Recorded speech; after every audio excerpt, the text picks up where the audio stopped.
રાધે રાધે મિત્રો, આજે નવલું નોરતું સાતમા નોરતાની આપ સર્વને ખૂબ ખૂબ શુભેચ્છાઓ। તો આ સાતમા નોરતે માં કાળરાત્રિની પૂજા થાય છે।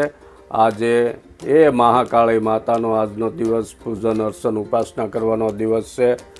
એ માં કાળરાત્રિ એવું ભયાનક વિકરાળ રૂપ શા માટે લેવું પડ્યું, તો એની દેવી ભાગવતમાં કથા આવે છે કે જ્યારે રક્તબીજ નામનો રાક્ષસ, જે મહર્ષિ કશ્યપ અને દિતિનો પુત્ર હતો, તે બ્રહ્માજીની અઘોર આરાધના કરે છે અને બ્રહ્માજી પ્રસન્ન કરે છે અને અમર થવાનું વરદાન માગે।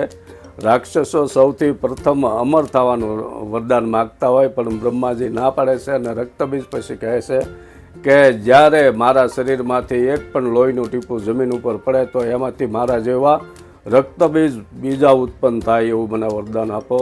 અને બ્રહ્માજી વરદાન આપે છે। એ વરદાનથી મદમસ્તક બનીને એ રક્તબીજ આખી સૃષ્ટિમાં હાહાકાર અને ભયનો સામ્રાજ્ય ફેલાવે છે। એમનાથી દેવતાઓ માં દુર્ગાને પ્રાર્થના કરે છે કે હે માં, આ રક્તબીજ જેવા રાક્ષસોથી અમને બસાવો। તો માં દુર્ગા કોપાયમાન થાય છે અને માં કાળરાત્રિનું રૂપ લે છે।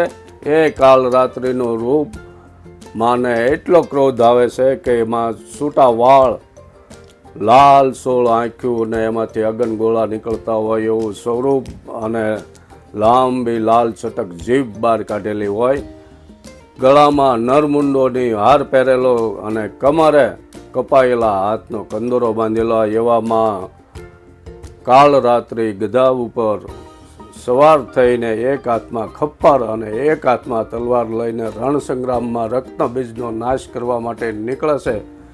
ત્યારે એ રક્તબીજને વારે ભયંકર યુદ્ધ થાય છે અને એમાં માં જ્યારે રક્તબીજ ઉપર વાર કરે ને એનો લોહી નીકળે, ત્યારે એ લોહીની નીકળતું હોય એની હેઠે ખપ્પર રાખે છે અને એ ખપ્પરમાં લોહીમાં લાંબી જીભ કરીને એ લોહી પીવે છે।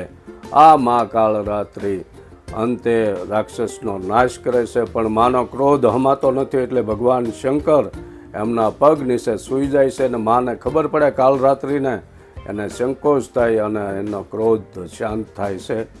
આ મા કાળરાત્રિનું આ ચરિત્ર આજના વૈજ્ઞાનિક યુગમાં કે આ કેમિકલ વોર કે જીવાણુનો એટેક કરવામાં આવે છે અને અસંખ્ય આવા રાક્ષસો ઉત્પન્ન થાય, એ આ વૈજ્ઞાનિક અભિગમ છે રક્તબીજનો। તો મળીએ આવી નવી વાતો લઈને। રાધે રાધે।